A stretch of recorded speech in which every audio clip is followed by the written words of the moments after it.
기독교 신앙을 가지고 세상을 살면서 한 번쯤은 심각하게 고민하게 되는 그런 주제가 있습니다. 그것은 바로 신앙과 일의 관계에 대한 문제입니다. 신앙과 일의 관계에 대한 문제. 많은 분들께서 예수 믿는 기업인으로, 예수 믿는 직장인으로, 예수 믿는 의사로, 예수 믿는 선생으로, 예수 믿는 비즈니스 오너로, 예수 믿는 종업원으로, 또는 예수 믿는 예술가로, 예수 믿는 주부로 산다는 것. 직업을 다 나열할 수 없으니까 제가 일부만 말씀드렸습니다만, 하여간 예수를 믿으면서도 동시에 내게 맡겨진 일을 하며 산다는 것이 도대체 무엇을 의미하는 것일까? 한 번쯤은 고민을 해보셨으리라 그렇게 생각을 합니다. 내가 믿는 기독교 신앙과 내가 매일 출근하고 일해야 하는 그 일터를 어떻게 연결시킬 것인가? 라고 하는 문제가 사실 누구나 크리스찬이라면 가지고 있는 문제 가운데 하나가 되는 것이죠. 우리는 이미 지난 시간에 하나님이 주신 꿈을 붙들고 일상을 최선을 다해서 살아갔던 요셉의 이야기를 함께 나누었습니다. 어느 곳에서나 맡겨진 작은 일에도 최선을 다했고, 또 어느 곳에 있든지 하나님을 두려워하는, 그래서 죄에 대해서 민감한 삶을 살았던 사람이 바로 요셉이었습니다. 왜냐하면 어느 곳에 있든지 하나님 앞에서 살아간다라고 하는 신전 의식을 가지고 살았던 사람이 바로 요셉이기 때문이라고 하는 것이죠. 오늘 우리는 이제 그런 요셉의 이야기가 계속 진행되어지는 가운데 요셉의 이야기에서 놓칠 수 없는 하나의 중요한 주제 하나를 조금 더 깊이 들어가서 이제 살펴보기를 원하는 것입니다. 그것이 바로 요셉의 삶에서 보여주는 일과 신앙의 문제입니다. 일과 신앙의 문제. 도대체 하나님을 믿는 신앙을 가지고 우리의 삶의 자리에서 내게 주어진 일을 감당한다는 것이 뭘 의미하느냐라고 하는 것이죠. 여러분, 오늘 우리가 함께 읽은 이야기를 보시면은요, 이제 드디어 요셉이 이집트의 2인자의 자리에 오르는 장면이 기록이 되어져 있습니다. 10대 나이에 외국인 노동자로 이집트에 팔려와가지고요, 노예 생활을 했는데 13년 만에 이제 그 거대한 제국의 총리가 되어지는 참 놀라운 일을 오늘 우리 말씀을 통해 목도를 하는 것입니다. 그런데 놀랍게도요, 총리의 자리에 오르기 바로 직전까지 요셉이 있었던 것이 어딘지 아십니까? 바로 감옥입니다. 감옥. 그렇죠. 그러니까 오늘 설교 제목처럼 그야말로 감옥에서부터 바로의 궁정까지 너무나도 파격적인 승진이 이루어진 거죠. 파격적인 인사 이동이 이루어졌다라고 하는 것입니다. 그런데 우리가 이런 요셉의 삶의 이 좀 극단적인 것처럼 보이는 변화를 되짚어 갈 때 우리가 발견하는 놀라운 진리 하나가 있습니다. 그것은요, 요셉의 삶은 그가 어느 곳에 있든지 놀라울 정도로 일관되다라고 하는 것입니다. 그게 무슨 말이냐면 이런 것이죠. 그가 보디발 장군의 집, 자신을 노예로 샀던 보디발 장군의 집에서 일했던 모습이나, 그가 오해를 받아 감옥에 갇혀서 그 감옥에서 여러 이런저런 일들을 했을 때의 모습이나, 심지어 엄청나게 신분이 상승되어서 바로의 궁정에 총리 대신이 되어서 일을 했을 때의 모습이나 요셉의 모습은 별 다르지 않다는 것을 우리가 말씀을 통해 발견한 것이죠. 너무나도 일관된 그리스도인의 그 직장 윤리, 이렇게 부를 수 있을지 모르겠습니다. 이런 모습을 우리가 요셉의 삶을 통해 발견하게 된다는 것이죠.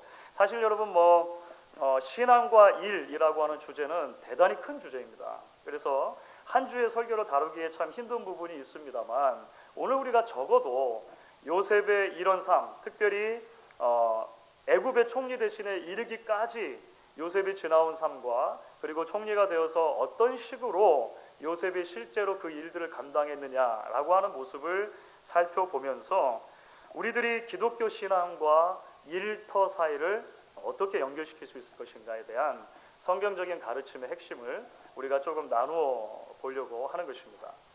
오늘 우리가 신앙인의 노동윤리, 이렇게 좀 거창하게 이름을 붙일 수가 있을 텐데요, 신앙인의 직업윤리라고 하는 이 주제와 관련해서 요셉을 통해 발견하는 첫 번째 진리가 무엇입니까? 우리는 이렇게 요약을 할 수가 있을 것 같습니다. 신앙인에게 있어서 이 일이라고 하는 것은 단순한 밥벌이가 아니라 그 자체로 하나님의 소명이라고 하는 것입니다. 다시 말씀드릴게요. 신앙인에게 있어서 이 일이라고 하는 것은 그 자체로 밥벌이의 도구가 아니라 하나님이 주신 소명이다라고 하는 것을 기억할 필요가 있다는 것입니다. 물론 이렇게 말씀을 드리면 마음에 아마 이런 생각이 드시는 분들 계실지 모르겠습니다. 그런 말씀은 많이 들었는데요. 그런데 입에 풀칠하기도 쉽지 않은 마당에 내가 지금 하는 일을 가지고 하나님의 소명 운운하는 건 좀 너무한 것 아닙니까, 목사님? 아마 이렇게 생각하시는 분들 계실지 모르겠습니다. 목사님은 성도님들이 어떻게 매일을 사는지나 아시고 그런 소리를 하시는 겁니까? 요즘 같은 불경기 하루하루가 얼마나 전쟁 같은데 목사님 그런 소리를 하십니까?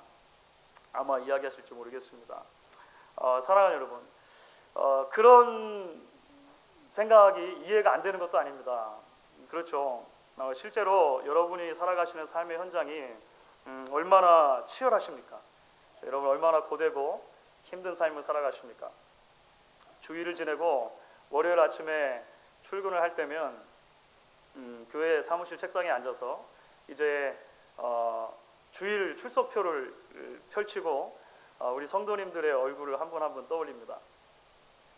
그러다 보면 이제부터 이제 새롭게 한 주간 시작되는 삶의 그 무게를 어깨에 걸머쥐고 또 전쟁하듯이 그렇게 믿음의 선한 싸움을 싸우셔야 될 그런 성도님들의 이 삶의 현장이 막 떠올라요. 그래서 책상에 앉아서 몇 번이고 눈시울을 붉힌 적이 있었는지 알 수가 없습니다. 그럼에도 불구하고 저는 오늘 아침 여러분이 동시에 성경적인 이 가르침을 기억하실 수 있기를 바랍니다. 여러분들이 하시는 일 자체가 하나님께서 주신 소명이라고 하는 것입니다. 이것을 기억하는 것이 내가 가지고 있는 기독교 신앙과 내가 가지고 있는 일터 사이를 연결시킬 수 있는 출발점이 된다라고 하는 것입니다. 이것을 기억해야 우리는 이중적인 신앙생활을 안 할 수 있게 되는 거예요. 이것을 기억해야 교회에서의 신앙은 따로이고 나의 삶 속에서의 일은 따로다라고 생각하지 않고 이 모든 것이 전체가 다 하나님 앞에 들어져야 할 나의 삶의 전부라고 하는 것을 우리가 발견하게 되는 것입니다. 우리는 요셉의 삶을 통해서요 이런 한결같은 삶의 자세를 보게 되는 것입니다. 어디에서 무엇을 하든지 간에 요셉은요 그것이 하나님께서 내게 주신 삶의 자리로 이해를 하고 최선을 다해서 하나님 앞에 살았던 것을 우리가 발견하게 되는 것이죠. 형들의 미움을 받아가지고 이집트 땅에 노예로 팔려가서 거기서 그 보디발 장군의 집에서 일하면서도요 요셉은 그것이 할 수 없이 해야 하는 일이기 때문에 그렇게 감당하지 않았던 것을 이미 우리가 지난 시간에도 말씀을 통해 살펴보았습니다. 오해를 받아가지고 감옥에 갇히지 않습니까? 감옥에 갇힌 뒤에도 감옥에서 그에게 맡겨진 일을요 그냥 시간 때우기용으로 그렇게 감당하지 않았다라고 하는 거예요. 사실 여러분 노예로 사는 삶이나 또는 감옥에서 사는 삶만큼이나 비참한 삶이 또 있겠습니까? 그렇죠. 노예로 산다고 하는 것 또는 감옥에서 산다고 하는 것은요 거기서 뭐 자신의 커리어를 쌓을 수 있는 그런 데가 아닌 거예요. 그렇죠. 거기서 어떤 재물을 크게 모아가지고 내가 성공의 그 미천을 마련할 수 있는 장소가 됩니까? 그렇지도 않은 것입니다. 심지어 가족을 이루기도 힘든 상당히 많은 제약이 있는 그런 곳이 바로 노예 생활 또는 감옥이었다라고 하는 것입니다. 그야말로 입에 풀칠하는 것이 하루하루를 내가 먹고 생명을 유지하는 것이 오늘도 주인의 눈밖에 나지 않아서 죽지 않고 사는 것이 감옥에서 오늘도 나에게 이 선고가 떨어져서 형이 집행되지 않는 것이 그렇죠. 하루하루를 연장해가는 유일한 소망이라고 하는 것이죠. 그런데 요셉은 그 자리들에서도 그냥 그렇게 시간이 흘러가기 때문에 사라지기 때문에 살았던 것이 아니라고 하는 것이죠. 내가 하나님 앞에 살고 있다라고 하는 것을 인식하고 내가 여기 있는 것이 우연이 아니라 하나님께서 나에게 이 자리를 주셨으므로 최선을 다해 감당할 자리라고 생각한 것입니다. 그렇기 때문에 그러한 모든 과정을 거쳐서 요셉이 애굽의 총리 대신에 이르게 되었을 때도 별 다르지 않은 직업 윤리를 가지고 살 수 있었던 거예요. 여러분, 오늘 우리가 함께 읽은 말씀을 보시면 재밌는 말씀이 등장합니다. 바로가 요셉에게 이렇게 말하는 거죠. 먼저는 40절입니다. 40절을 보시면요, 바로가 요셉에게 이렇게 말합니다. 너는 내 집을 다스리라. 내 백성이 다 내 명령에 복종하나니 내가 너보다 높은 것은 내 왕좌뿐이니라. 그렇죠. 그러니까 요셉도 비교적 좋은 의자에 앉았던 것 같아요. 그런데 그 바로의 의자가 좀 더 컸던 거죠. 그거 차이밖에 없다는 것입니다. 애굽 온 땅에서 이집트의 파라오 바로 밑에 자리라고 하는 것이죠. 나중에 44절을 보면요, 더 재밌는 표현이 나옵니다. 44절에서는 바로가 요셉에게 이렇게 말하죠. 나는 바로라. 애굽 온 땅에서 내 허락 없이는 수족을 놀릴 자가 없으리라. 그야말로 나는 새도 떨어뜨리는 무소불위의 권력을 갖게 된 거예요. 그야말로 개천에서 용당 케이스지 않습니까? 고생하다가 노예 생활과 감옥 생활을 전전하다가 하루아침에 애굽의 2인자의 자리에 오르게 되었다라고 하는 것입니다. 우리가 알고 있는 상식으로라면 대개 이런 경우에 어떤 일들이 일어납니까? 고생했던 옛날을 기억하면서요, 지금 이 오른 자리를 나의 배를 불리고 내가 돈을 모으고 내가 조금 더 편하게 누리고자 하는 그런 자리로 사용하게 되는 것입니다. 내게 주어진 권력을 오용하고 남용하기 쉬운 것이 바로 이런 종류의 신분의 급상승에 반드시 따라가는 일들이라고 하는 거예요. 그런데 여러분 아십니까? 요셉은 그렇지 않았어요. 요셉은 자신에게 주어진 권력을 한 번도 오용하거나 남용하지 않습니다. 하루아침에 애굽의 가장 이 높은 평민으로 오를 수 있는, 그죠? 높은 자리에 올랐음에도 불구하고 총리직도 여전히 지금까지 하나님께서 나를 인도하신 것처럼 모든 삶의 단계 가운데 또 하나의 일을 맡겨주셨구나라고 하나님이 주신 소명으로 생각했기 때문에 이것이 가능했다라고 하는 거예요. 그렇습니다, 여러분. 성경의 한결같은 가르침은 하나님께서 여러분들에게 지금 하고 있는 일을 주셨다는 것입니다. 그래서 종교개혁자들과 청교도들은 한결같이 이렇게 소명으로서의 우리의 일에 대해서 강조를 했던 것을 볼 수가 있습니다. 종교개혁자 중에 루터라고 하는 사람이 있죠. 루터가 이런 말을 남겼습니다. 일을 하는 순간 인간은 하나님의 손가락이 된다. 참 멋있죠. 별로 감동이 안 되십니까? 저는 이 글을 읽으면서 이렇게 글을 만들어내야 되는데, 이런 설교를 해야 되는데, 이런 생각을 제가 우리가 일을 하는 순간 나는 하나님의 손가락이 된다는 거예요. 내가 하는 일이 곧 하나님께서 이 세상에서 하시고자 하는 일과 맞닿아 있다는 것입니다. 놀랍죠? 17세기 청교도이자 그 기독교 사상가였던 존 밀턴이라고 하는 사람이 있습니다. 존 밀턴이 신라권이라고 하는 그 대서사시를 썼거든요. 신라권. 그 신라권을 보면은요, 에덴 동산에서 아담이 하와에게 전하는 말을 기록하는데 이렇게 기록합니다. 사람에겐 하루하루 해야 할 몸과 마음의 일이 있도다. 그 일은 위임받은 것, 사람의 존귀함을 나타내는도다. 땅 위를 걷는 모든 발걸음들을 응시하는 하늘의 시선이도다. 이것도 멋있죠. 제가 만들어내지 못할 때는 이렇게 인용이라도 해가지고 참 멋있지 않습니까? 하나님은 모든 사람에게 하루하루 해야 할 일을 주셨다는 것입니다. 하나님이 주셨다는 것입니다. 하나님이 주셨기 때문에 그 자체로 고귀하고 존귀하다라고 하는 것을 이야기하는 것이죠. 그렇기 때문에 여러분, 우리는 하나님께서 우리에게 주신 모든 일을 소중하게 생각해야 하는 것입니다. 그렇죠? 당연한 결론이 되는 것입니다. 하나님의 눈에는 그야말로 직업에 귀천이 없다는 것을 우리가 기억할 필요가 있다는 거예요. 여러분, 세상 사람들의 관점으로 볼 때 좋은 직업, 소위 말하는 좋은 잡, 어떤 잡입니까? 아마 그런 것 같아요. 일은 적게 하고 돈은 많이 버는 잡. 그러니까 시간당 그러니까 페이가 많은 거죠. 말할 수 없이 많은 그런 잡입니다. 또는 은퇴를 빨리 해서 평생 남은 생활을 그 전 세계 크루즈 여행하면서 살아도 넉넉한 정도의 잡. 그런 거 있지 않습니까? 뭐 그게 아니라면 적어도 엄청나게 많은 사람들에게 내가 영향을 미칠 수 있는 자, 그렇죠? 그래서 많은 사람들이 나를 기억해 줄 수 있는 자이 아마 사람들이 생각하는 좋은 자의 순위에 들어갈 수 있을지 모르겠습니다. 그런데 여러분, 성경의 관점은 그렇지 않다는 거예요. 우리가 이것을 기억할 필요가 있는 것입니다. 아무리 작은 일이라도 그것이 죄를 짓거나 혹은 죄를 조장하는 일이 아니라면 그 자체로 하나님께서 주신 소중한 자비라고 하는 것입니다. 하나님께서 주신 소명이라고 하는 것이죠. 그래서 종교개혁자들과 청교도들은요, 여기서 한 걸음 더 나가서 이야기하기를 주저하지 않았습니다. 모든 직업을 성직이라고 부른 거예요. 모든 직업을 성직이라고 부른 것입니다. 종교개혁자 루터는 사실 좀 성격이 과격한 것처럼 보여집니다. 그 최전방에서 이 종교개혁을 처음에 일으켰기 때문에 그랬겠죠.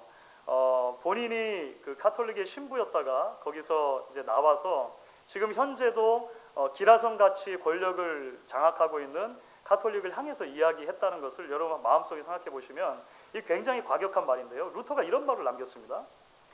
교황, 주교, 신부, 수도사들을 신령한 직분으로 칭하면서 왕족, 귀족, 장인, 농부들은 세속의 직분이라고 부르는 것은 모두 지어낸 소리다. 이 괄호를 치면은요, 헛소리다 이렇게 할 수 있습니다. 철저한 기만이요, 위선이 아닐 수 없다. 크리스찬이라면 누구나 진정으로 신령한 직분을 가졌으며 직무의 종류가 다르다는 것 말고 아무런 차이가 없기 때문이다. 이거 놀라운 말 아닙니까? 루터가 이렇게 남겼습니다. 500년도 훨씬 더 전에 이런 말을 남겼어요. 청교도였던 윌리엄 틴데일 성경을 번역한 사람은 유명한데요. 틴데일은 이것을 이렇게까지 표현했습니다. 설거지하는 일과 하나님의 말씀을 전파하는 일 사이에는 하나님을 기쁘시게 한다는 점에서 아무런 차이가 없다고 말했습니다. 오늘 아침에 설거지하고 오셨죠? 못하셨으면 집에 가서라도 하실 거잖아요. 여러분들이 하실 그 일과 제가 지금 강단에서 말씀을 선포하는 일과 하나님을 기쁘시게 한다라고 하는 측면에서는 차이가 없다라고 우리를 앞서갔던 신앙의 선배들은 봤다는 것입니다. 여러분 뭔가 이렇게 마음에 좀 이렇게 감동이 오지 않으세요?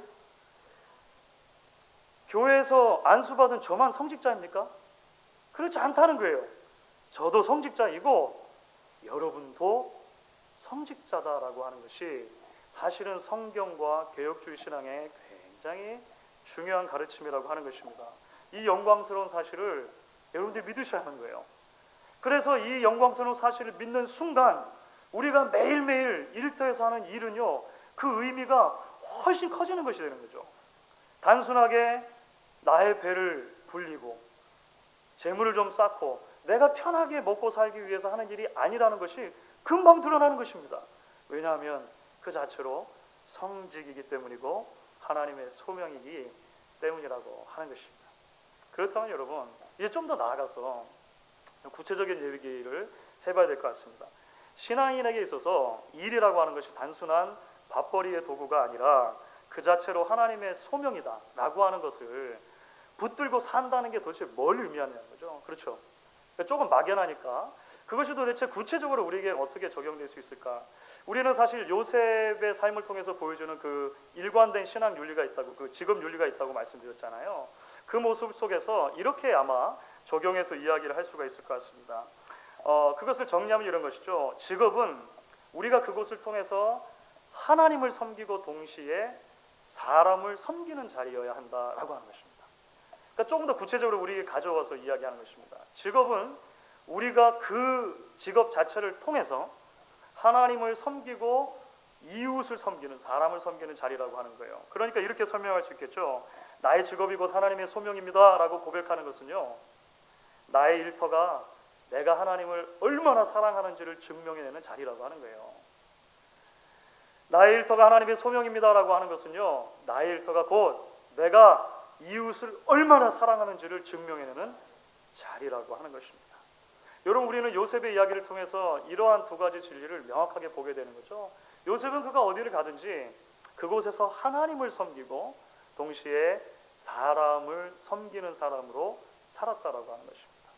먼저 요셉은 어디를 가든지 하나님께 참 민감했죠. 우리가 이미 지난 그 말씀 속에서도 그 이야기들을 살펴봤습니다.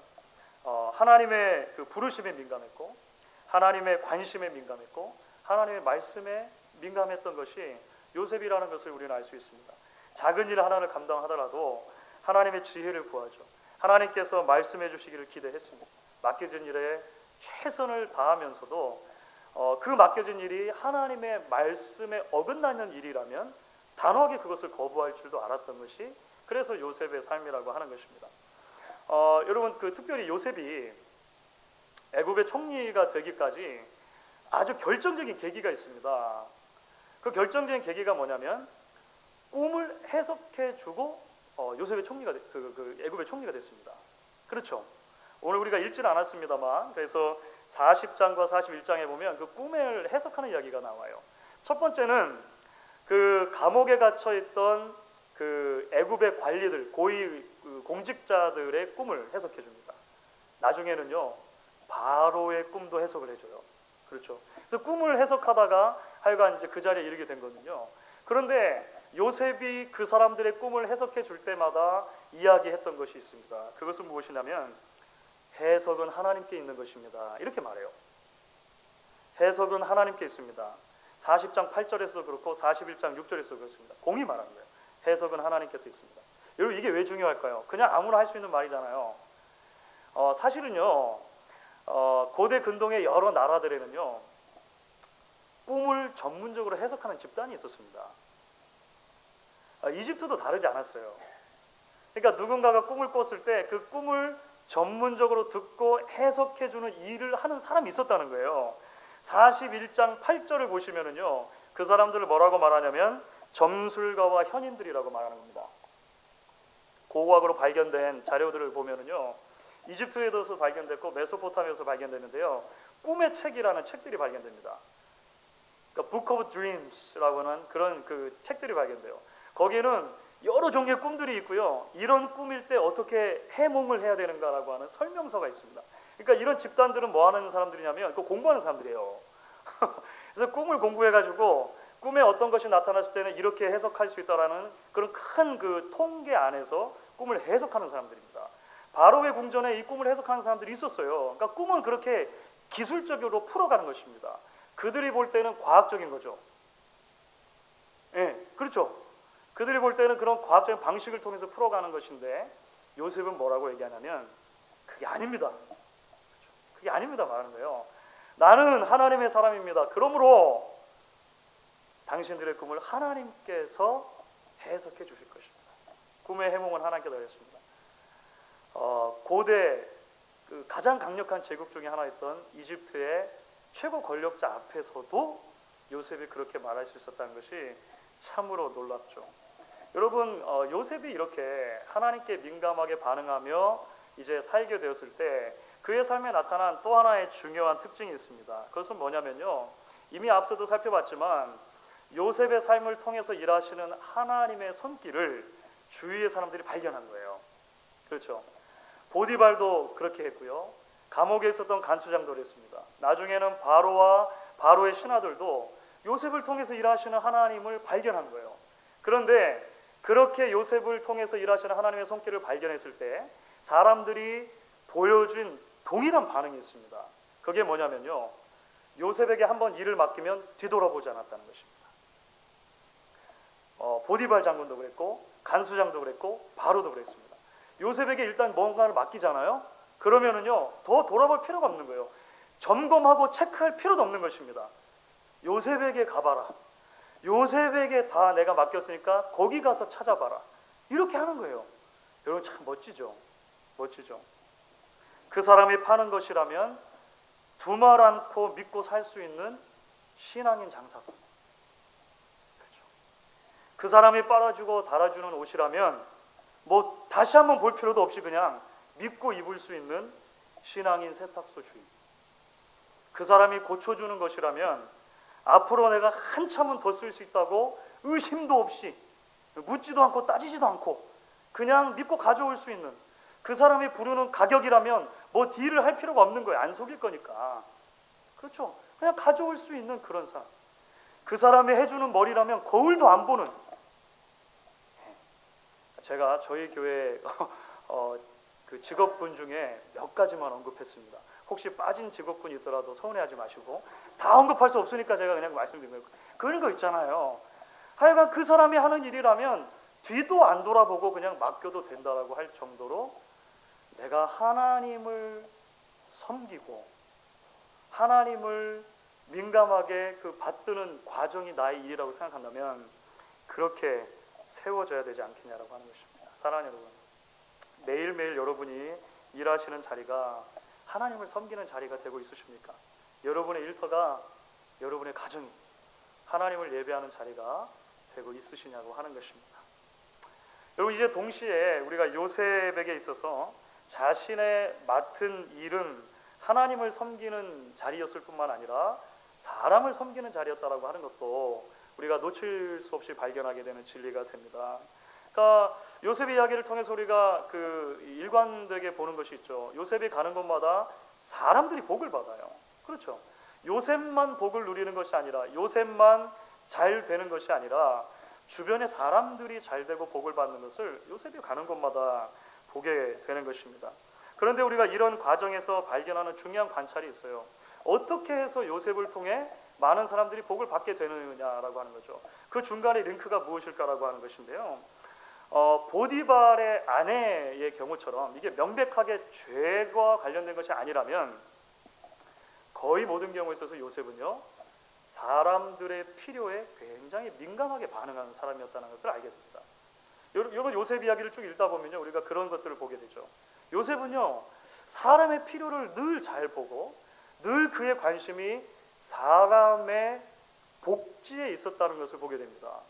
심지어 요셉이 감옥에 있었잖아요. 감옥에 있었을 때 그 간수장이 나중에는 이제 그 들어온 그 애굽의 그 대신들을 이제 그 수종드는 자리에 맡기지 않습니까? 얼마나 귀찮은 일입니까? 다른 재반 업무를 감당하면서 두 사람의 치닥거리까지 해야 되는 일이잖아요. 그런데 놀랍게도 요셉은 그 두 사람의 어느 날 아침 얼굴빛에 근심이 있는 것을 살피는 거예요. 아니, 감옥에서 왜 그런 일을 합니까? 그렇죠. 그런데 보이는 거예요. 왜냐하면 요셉의 관심이 하나님을 섬기는 것에도 있지만 동시에 사람을 섬기는 것에 있기 때문에 그런 거예요. 그의 관심은 늘 사람 중심이었다라고 하는 것입니다. 이 사람이 지금 뭘 불편해하고 있는가? 그래서 묻죠. 꿈 때문이었고 해석을 해주게 되는 것입니다. 나중에 바로의 꿈을 해석해 주는데요. 바로의 꿈은 7년 풍년, 그리고 나서 7년 흉년에 관한 꿈이었습니다. 오늘 읽은 바로 전에 사실 나오는 말씀인데요. 엄청난 풍년이 7년 동안 있을 것이고 엄청난 흉년이 또 다음 7년 동안 있을 것이다 라고 하는 것이 꿈의 전체 해석이었어요. 그런데 요셉은 꿈을 해석해 주면서 거기서 그치지 않습니다. 자, 이것이 그 꿈의 내용입니다 하고 그냥 오면 되잖아요. 그런데 요셉은 그렇게 하지 않아요. 요셉의 관심은 어디까지 갑니까? 나중에 그 7년 흉년이 엄청나게 심할 텐데 그 7년의 흉년 동안에 어떻게 사람들을 먹여 살릴 것인가에까지 요셉의 관심이 가요. 요셉이 지금 방금 전에 어디 있다고 왔다고요? 자기 하루 먹을 걸 걱정해야 되는 감옥에 있다 왔다고요. 그런데 그의 관심이 어디 있냐면 온 세상 사람들이 7년 동안에 굶으면 어떡하나 이런 관심에 가는 거죠. 그래서 하나님이 주신 지혜로 대안을 내게 되고 그 대안이 바로에게 채택되어서 그만 하루아침에 애굽의 총리가 되는 놀라운 일이 있게 된다고 하는 것입니다. 요셉이 실제로 애굽의 총리가 된 다음에 가장 먼저 한 일이 그래서 애굽을 순찰하는 일이었습니다. 애굽 전역을 발로 밟고 순찰하고 다닌 거예요. 그래서 풍년이 드는 동안 어떻게 곡식을 저장할 것인가 그 일을 펼쳐나가는 것이죠. 뉴욕 리디머 교회를 섬기는 팀 켈러 목사님이 비교적 최근에 쓰신 책이 하나 있습니다. 제목이 일과 영성이라는 책입니다. 일과 영성. 부제목이 인간의 일과 하나님의 역사 사이의 줄잇기, 이렇게 부제목이 달려있는데요. 오늘 우리가 다루고 있는 이 주제 있지 않습니까? 한 시간에 다 다룰 수 없는 거대한 주제이지만 그 책에 사실 굉장히 중요하게 이야기가 되어 있습니다. 그래서 이번에 저희가 교회에서 이 도서 구입을 하면서 신청을 해가지고 지금 와 있습니다. 여러분들께서 읽어보시면 좋겠어요. 지금 뭐 현재는 책이 한 권이지만 하여간 뭐 시간이 되신 대로 많이 읽어보시면 좋겠습니다. 그 책에서 팀 켈러 목사님이 많은 이야기들 하시는데 오늘 지금 방금 말씀 나눈 것과 관련해서 이렇게 이야기를 하세요. 일은 이웃을 사랑하는 수단이다. 그렇게 생각해 보신 적 있으십니까? 일이 내가 이웃을 사랑하는 수단이다 라고 생각해 보신 적 있으십니까? 의사가 만약에 환자의 고통을 덜어주기 위해서가 아니라 오로지 돈만을 목적으로 진료를 한다면 그것은 비극일 것입니다. 변호사가 정의를 실현하려고 하는 열정이 있어서가 아니라 그저 생활을 뒷받침하는 직업을 선택하다 보니까 변호사여 가지고만 일을 한다면 그것도 사실은 비극 중에 하나일 것입니다. 사랑하는 여러분, 여러분의 일터가 사람을 사랑하는 자리가 되고 있느냐라고 하는 것이죠. 하나님의 뜻은 여러분의 일을 통해 생계 해결을 넘어서 이웃 사랑의 도구가 되게 하시는 것이 하나님의 의도라고 하는 것을 오늘 우리가 말씀을 통해 함께 발견하실 수 있으면 좋겠습니다. 그럼 말씀을 정리하겠습니다. 지금 어떤 자리에서 여러분들 일하시면서 인생을 일구어 가고 계십니까? 바로 그 자리가 하나님께서 소명으로 주신 자리라고 하는 것을, 바로 거룩한 성직의 자리라고 하는 것을 기억하실 수 있으면 좋겠습니다. 바로 그 일에 하나님 사랑과 이웃 사랑이라고 하는 율법의 거대한 두 기둥이 묶여 있다라고 하는 것을 여러분들 기억하시면 좋겠어요. 여러분들 이런 진리를 또 다른 청교도를 제가 한 번만 인용할게요. 윌리엄 퍼킨스라고 하는 청교도는 이렇게 종합해서 요약을 했습니다. 뭐라고 말했냐면, 우리 삶의 주 목적은 우리가 소명으로 받은 이 일을 하면서 다른 사람을 섬김으로 하나님을 섬기는 일이다. 재밌죠? 우리 앞서간 신앙의 선배들 그래서 이런 식으로 이해를 한 것입니다. 조금 전에 말씀드린 팀 켈러 목사님은 좀 더 현대적인 방식으로 이것을 표현하는데 이렇게 표현해요. 자신만을 위하지 말고 하나님과 세상을 위해 땀방울을 흘리라. 조금 더 현대적이죠. 우리 인생을 하나님께서 우리에게 주신 소중한 선물입니다. 여러분들 그렇게 믿으십니까? 그 소중한 선물인 인생을 하나님을 향해서 조금만 더 열어놓으십시오. 그리고 내 인생을 통해 하나님의 뜻이 이루어지기를, 그래서 주위에 있는 많은 사람들이 내가 가는 곳마다 내가 주님과 동행한다라고 하는 사실을 보아 알 수 있도록 여러분들 그렇게 하나님 앞에 세워지는 저와 여러분 되실 수 있기를 주의 이름으로 간절히 축원하겠습니다. 우리 같이 한번 찬양하겠습니다. 찬송가 400